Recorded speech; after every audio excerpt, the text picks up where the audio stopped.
All right, I think we are live at this point. Yes, we are. Hello from London. Good morning, good afternoon, good evening. Well, depending on where you may be joining us from. I hope you are all healthy and safe. My name is Giuseppe Caltabiano. I'm leading marketing, brand, lead gen, product marketing here at Rock Content, and it is my pleasure to host today live streaming. Today's goal is to talk about branding and how to properly do branding online. Well, today we will take a different approach, meaning we will start from marketing science.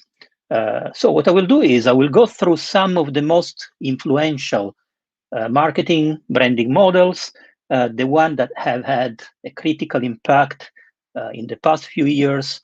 And then we will elaborate a framework starting from there. We'll discuss about marketing myths and those beliefs that unfortunately are still very common, especially between us digital marketers. So here is the session. We'll start understanding if we can build a brand online, then we list some of the main rules of branding. We will understand how this is changing the game. And finally, we'll introduce this framework, which I call a two-speed framework. Let's see what the framework is all about. Well, the very first question is, can we build a brand online? Well, the answer is definitely yes. Yes, we can build a brand online, of course. It's also true that even some digital brands, like the one you can see here on the slide, in the past have neglected traditional marketing. Now they are basically back to it. Just to give an example, today Amazon is the very first TV advertiser among all digital companies here in the UK. Well, you may remember a few years ago, Jeff Bezos and his quote, "The advertising is the price you pay for having a remarkable product or service." Well, that's no longer true. In fact, they are advertising on traditional channels. And in fact, last year, in The Age, the magazine, just published the table where you can clearly see that the very first advertiser in the UK is Amazon, spending 11 billion of pounds of TV advertising, even more than traditional advertisers like P&G. So why this is happening? Why they are changing their mind? Why this big brand, which are native digital brands, are changing the way they do marketing? Well, we will discover it soon. Now, unfortunately, online channels have a big reputation problem today. And you can see a couple of articles which I copied here on the slide. The problem is not really a channel problem. The problem is more the way we as a marketer are using these channels and the way we are measuring KPIs on these channels, which is the reason why we have decided to follow this different approach. All right, so this is what we will do today. First of all, we will look at the main rules of branding. So we will review some branding foundation rules based on science and evidence. Then we will talk about some marketing myths, and we will analyze what the branding rules really mean and how they are changing the game. And finally, we will propose a framework. So based on these branding rules, we'll try to design a framework for promoting and for doing branding online, based again on what we have learned today. All right, so let's start with the main principles of brand building. Now, these are the books that I will discuss today, and I will shortly present what the main theories are. So let's have a look at the books. First of all, the first on the left is Thinking Fast and Slow from Daniel Kahneman, which is a winner of the Nobel Prize for Economic Science in 2002. The second one is Decoded from Phil burden. It's basically a list of practical applications of Kahneman studies on marketing and branding. The third one, the one in the middle, is How Brand Growth. Well, this is probably one of the most influential marketing books of the last decade. Many of the considerations we will do today are coming from this book. Another interesting one is Building Distinctive Brand Assets from Jenny Romaniuk. This focus on brand codes, consistency, mental and physical availability. And finally, Storynomics from Robert McKee and Thomas Geraci. Storynomics is a book that basically analyze stories and try to explain the chemical reason, the biological reason behind stories and storytelling, and why, again, storytelling is so important for marketing. So these are the books and the science we'll start from. And in addition, there are other readings that have inspired us. One is Born Social, Guide to Building Your Brand on Social. It's very well done. It's a presentation. It's a framework that we have used for as a basic starting point. And then we have The Wrong and the Short of It from Tom Roach, which is VP of Brand Planning at Jellyfish. And finally, we have an additional article, Understanding How Brand Growth and Implication for Startups. This is really an evolution of an article which basically focus on how to apply the theories and the findings of this book, especially with for startups and small companies. So we will combine all things together, and we will start again reviewing the main theories behind branding. All right, so let's start with the first, thinking fast and slow. Now, the basic idea behind this book is pretty simple. What the book is saying is there are two basic modes of thinking. The first is system one thinking, which is very intuitive. It's fast, it's automatic, it's emotional, it's based on simple mental rules of thumb. The second is system number two, which is thinking rational. It's very slow, it's systematic, it's based on considered evaluation that result in logical conclusion.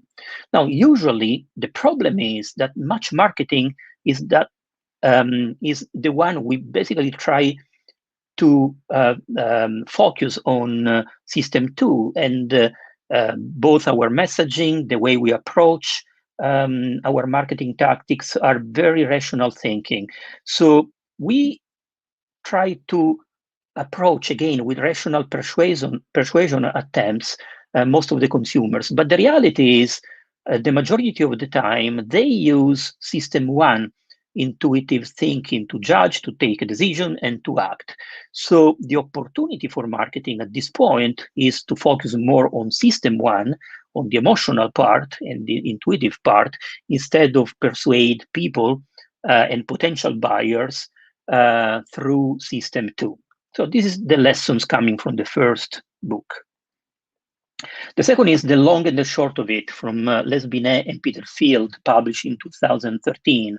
Now, this is probably one of the most common charts we as marketers are using in our presentation, in our discussions. And basically what Binet and Field explain is that there are two ways marketing work. The first is called brand building, which is the blue line, which is basically when you create memories that influence behavior over the long term. It is characterized by emotional kind of content, emotional kind of marketing. And then you have activation, which is the red line, which triggers those memory to convert. It's what we call lead gen in B2B, for instance. Now, activation is marketing that evoke an immediate behavior response without necessarily affecting long-term memories or behavior. Messaging in the second case has to be very rational and logic. Now, all marketing activities in general have both brand and activation effect, but the mix can change a lot depending on the targeting, the copy, the medium you're using.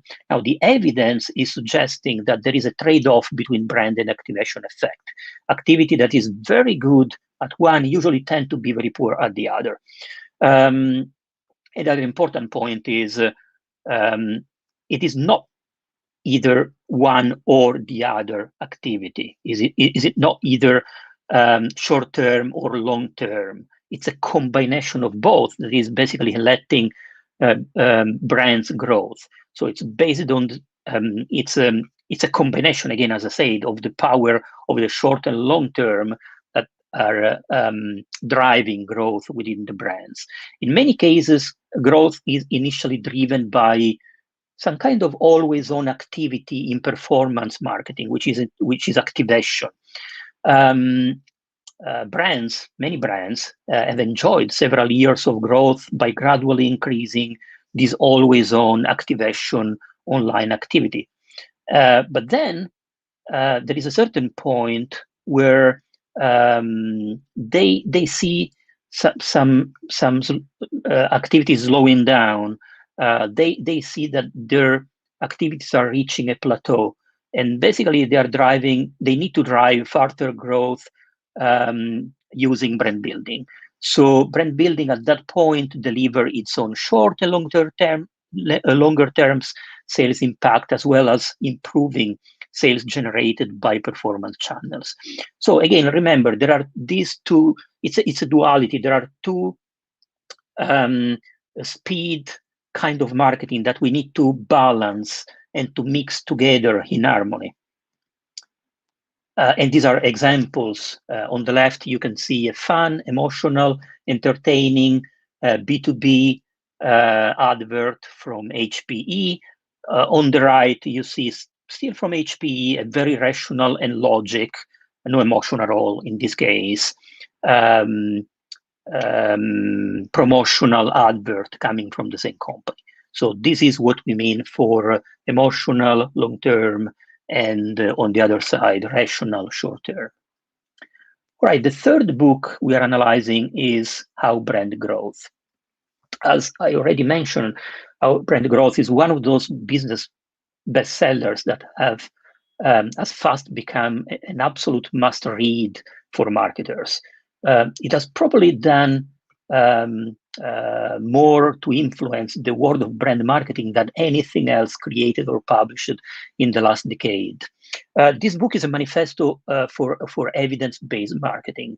It's built on data and analysis, and explain many different laws, but probably one of the most important lessons that are coming from this book, as you can see on the two charts on the slide, which are basically showing the distribution of clients for two different consumer products. One of the most important lessons is that because most customers are light category buyers, they are not fans, you should target them. Now, this has a lot of implications, as we will see. We are used to think about our heavy buyers are the main target for our marketing activities, especially online. Well, that's not really the case. More generally, you as a company, you as a marketer, you should target the whole market of category buyers instead of hyper targeting specific segments, right? And this is, again, especially true for branding. In other words, keep it simple. Don't become crazy hyper targeting, especially, again, when we go with branding activities, while hyper targeting, as we will see, works pretty well with activation. That's one of the lessons, again, that are coming. So forget micro targetings, profiling, segmentation when you do branding.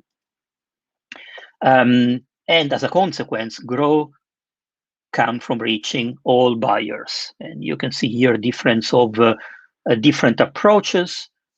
Just focus on customers. The bar in the middle is a pure acquisition strategy. The bar on the right is reaching strategy. And as you can clearly see, the amount of business effect is much higher when you go with the full reaching strategy. So growth comes from reaching all buyers in your category, not just the heavy ones, the fans. Again, that is usually our main target whenever we go with the online activities. All right, and then we have an additional book, which is Distinctive Brand Assets from Romaniuk. Now, what basically this book is saying is our memory works branding associations. And this is the way brands are created in our memories, but it's also the way brands are attached to values or to characteristics that are typical of those brands in our memories. Um, in her book, Professor Romaniuk is basically saying that brands just relying on the quality of content to get noticed may be neglecting the significant marketing opportunities offered by having a set of distinctive assets. Now, what are distinctive assets? Well, they are mental shortcuts for identification. They trigger the brand in the memory of buyers. Remember, we as a consumers are very lazy. We hate taking decisions. So usually we use these shortcuts for identifying brands. These assets can be verbal, visual, or in auditory form. Think, for instance, of MasterCard association with the word priceless. Or think about McDonald's instantly recognizable golden arches. These are examples of branding assets. Now, there is a growing volume of data that show that distinctive brand assets have a positive impact on marketing effectiveness. Our brain constantly look for patterns around, especially in the consumer world, whenever we are in front of a shelf, and shortcuts to lighten the cognitive load. And of course, easily recognizable brands simplify our decision-making process. So when a brand assets are truly unique and easily to recognize by buyers, well, they are easy to buy, essentially. Remember that for distinctive assets to form, the brand name must be already in memory. So if your brand doesn't have already a recognition in your memory, well, then it's advisable to work first on building your brand before you build distinctive assets. One of the typical examples, one of the typical business case is one of the big branding mistakes that Tropicana did, rebranding the very easy and recognizable brand that they had in packaging, moving from the left packaging to the central one. Now, the problem was it was no longer recognized by buyers, but also it gave a different message. The message of the package in the center is more a sophisticated drink, right? While people are used to have a Tropicana juice, and they couldn't find again the brand whenever they saw the new packaging popping up on the shelves. Of course, they came back. They went back to the original package when they recognized that this failure costed them millions of dollars, again, just because of a wrong rebranding. And finally, the power of stories, storynomics. Well, Robert McKee is a screenwriter, and in his book, he's basically explaining the reason why stories are so important for us humans, and as a consequence, they are so important for marketers. The thing is, when we receive information as a story rather than a series of simple facts, our brain in activity increase fivefold. The parts of the brain responsible for emotional reaction all kick in immediately, and we start to care about the person that is in the story. We ask ourselves how we can react if we were in their position, and the reason is we get drawn into a story because our brain produces a drug which is called oxytocin, and it's the chemical drug that creates empathy. Now, oxytocin means that we feel connected to the person in the story, we feel invested in them, we want to help, of course, if we can, which is why the stories of people, of customers who live and have been transformed, empowered by our products, are probably one of the best assets that our organizations have. This is also the reason why stories and storytelling is so important for branding, because stories help connect our audience. They are memorable, and again, as we have seen, they have this kind of biological effect that light up our brains, and information related to the stories are wired more reliably in our memories. All right, so summarizing the concept we have seen so far, thinking fast and slow. There are two basic modes of thinking. One is system one, very intuitive, fast, and then we have system two, which is logic. The lesson from the long and the short of it is there are two ways of marketing, brand building, which is when you create memories that influence behavior over the long term. But you also have activation, which is very typical of for online marketers, for digital marketers, which triggers those memories to convert. The third book, which is How Brand Growth, show us many different things. But again, probably the main lesson is most customers are light category buyers. And all brand building activities should focus on reaching these category buyers. Finally, we have distinctive brand assets, which are mental shortcuts for identification. They trigger the brand in the memory of buyers. This can be verbal, visual, and audio form.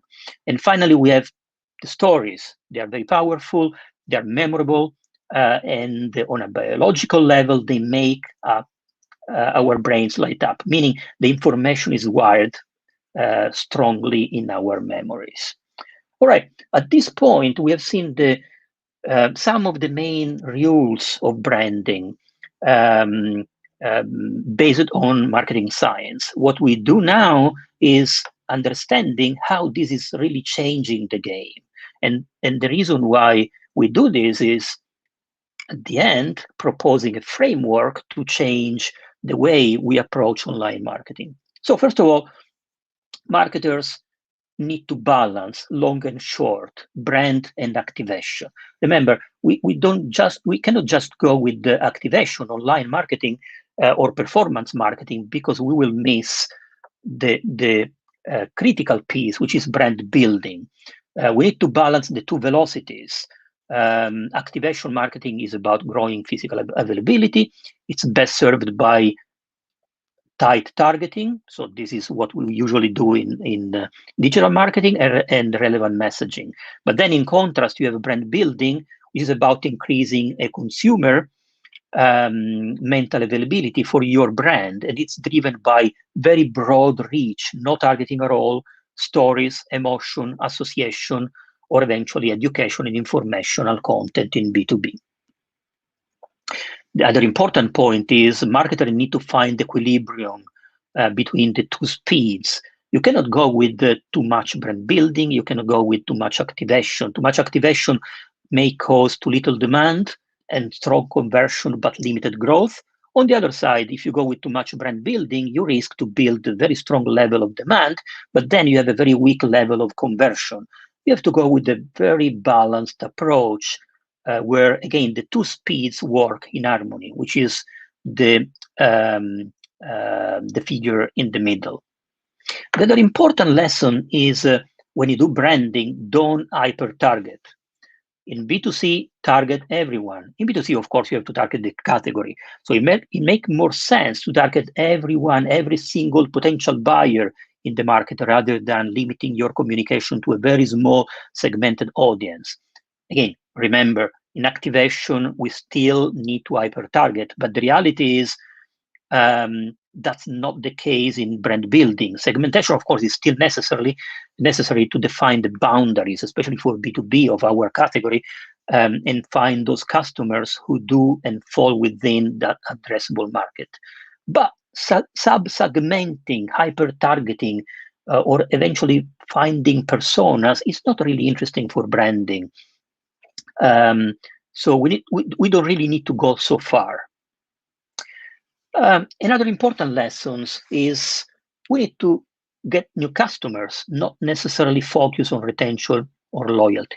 Again, remember, it's not an either one or the second, but sometimes we neglect that getting new customers is critical, especially for brand building, because we have seen that the distribution of customers for big and successful brand is mostly based on live buyers.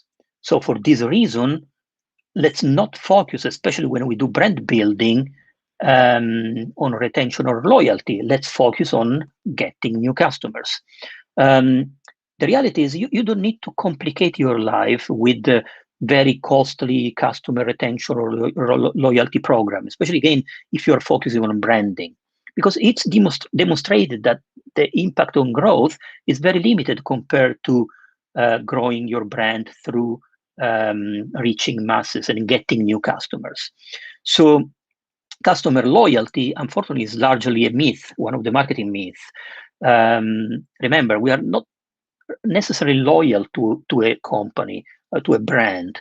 72% of Coke drinkers, they also buy Pepsi and vice versa. So this is an important concept that we tend to forget as a marketer. Another lesson, again, is focusing on reach, not just engaging existing fans.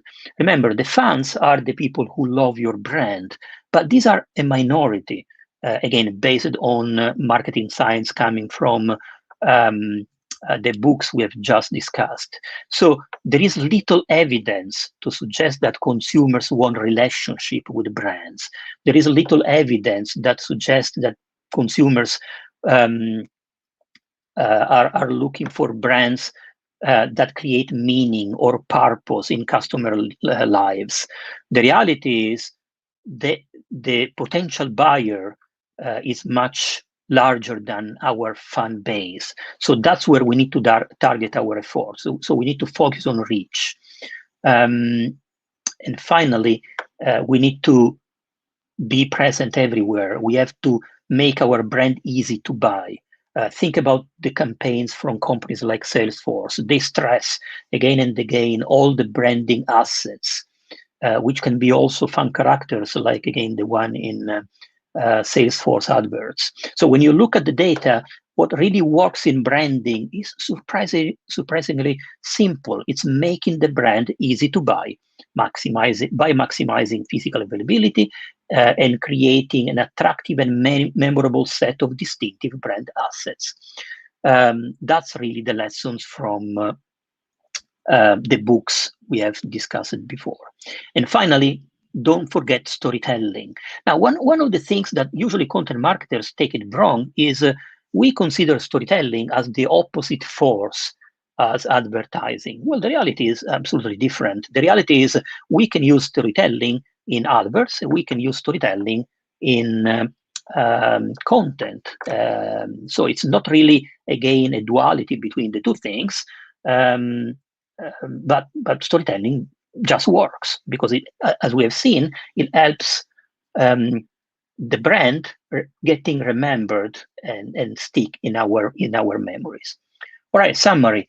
There are two basic model of thinking, system 1 and system 2, and the branding should focus on system 1. Remember, which is the intuitive, the one that is lighting whenever we use emotional content. And then two different kind of marketing, brand building and activation. And marketing, of course, has to balance the long and the short, the emotional and the rational messaging. And then growth comes from reaching all the buyers. So don't just focus on loyalty, focus on maximizing reach. Finally, it's important to focus on distinctive brand assets. So make the brand easy to buy, use consistency, and be always on.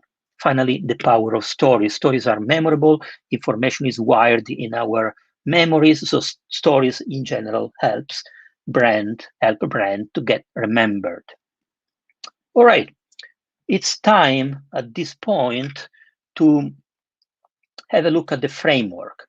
So basically, what we will do now is we have seen the science.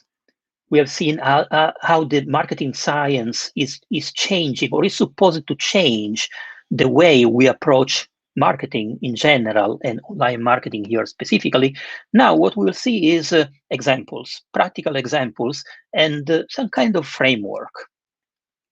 All right. Well, the first point of the framework, the first lesson is, again, we need to balance the two marketing velocities, which means don't just focus on activation. Remember to invest a certain part of your budget on brand building. The messaging has to be very different. You need to adopt an integrated model for marketing, which run at two velocities. Brand building and sales activation, again, are not choices, are not alternatives. They are mutually interdependent, and both are essential to long-term success.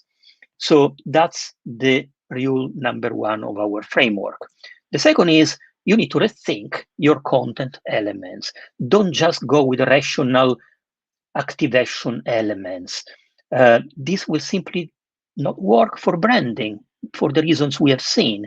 So you need to start to think about different elements. First of all, brand fame builders. And now we will define the elements and we will see some examples. Secondly, stories, short stories eventually. Distinctive cues, and these are the elements that are important to focus on for brand building. And finally, activation elements. All right, let's have a look at what these elements are with some examples. First of all, brand fame builders. These content elements act on seduction. They provoke, they use humor, they entertain, they are very emotional, over rational. And you can see some examples here from Salesforce, the campaign Make Change from Shopify. It's a celebration of entrepreneurs and small businesses owners during the pandemic. And finally, something coming from Rock Content, which was really celebrating the way we do our approach, but also playing with our brand name, which is Rock Content, and using rock music as a way to associate, again, the brand with some additional assets. So storytelling is important here as a tactic. Now, these elements don't need to be created every single week, every single day, of course. Go with low frequency, maybe one per quarter, maybe a couple of per year. These are supposed to be viral elements. Video works pretty well. I mean, video is probably one of the best ways to vehicle and to go with storytelling, right? So target all category buyers, use channels as YouTube, Instagram Reels, or LinkedIn videos. Any kind of video channel may work for distributing these elements. The second elements are what I call short stories. So it's still stories, they are still reinforcing the brand, but they're very short and they use different channels. For instance, Instagram stories, Twitter fleets, LinkedIn stories. So they need to be short because of the way these channels work. They still have to reinforce the brand using brand distinctive assets.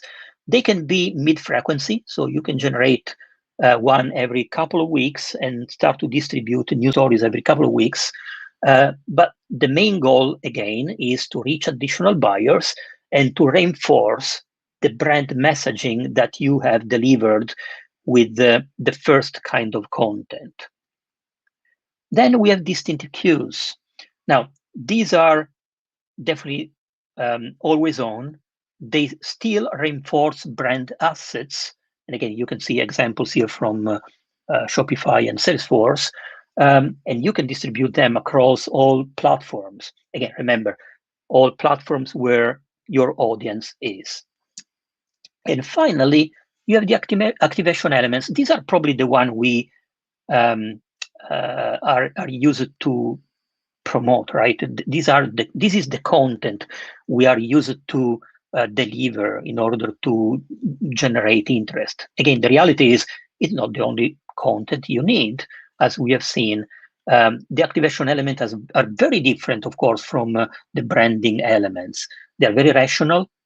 And if you have a look at the examples coming from North Face, again, Rock Content, Disney, there is no emotion here. I mean, you buy, you download something, you are trying to facilitate um, potential buyers' behavior, but you are not really using emotions. This is very logic, very rational. Maybe it's sales promotions, maybe it's marketing promotions, maybe you are promoting a new product, you are launching a new product.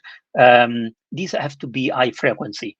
Well, this is the case where finally you go hyper targeting. Remember, the first elements are typical of branding. In that case, you need to go with much broader targeting, so mass marketing or sophisticated mass marketing. In this case, you can go with hyper targeting, very high frequency, as we have seen.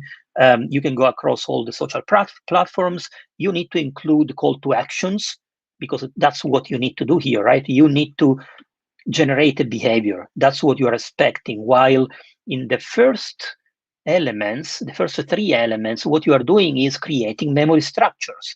So you need to build those memory structures. In this case, all you need to do is generating contacts or generating sales. So you need to include some call to action. And finally, of course, you need to enforce again the brand assets, because you need to go across all the elements with the same distinctive brand assets to reinforce again and again your brand. All right, so summarizing, this is the way we suggest you rethink your content element. Don't forget, brand building elements, they have a very different approach and they have a different objective. Activation element, branding elements, they can be low frequency and go with a wide target, but they can also be high frequency with a wide target. And finally, the activation elements, high frequency with a very narrow hyper targeting approach. All right, and we are really at the end of our lessons. Some additional resource you can download to help you refresh this concept, a mini course that we have prepared, where we will find basically the same concept we have presented today. Of course, this presentation will be available, and in addition, some new assets, additional assets like branding guidelines bundle to help you to go with a consistent branding guidelines.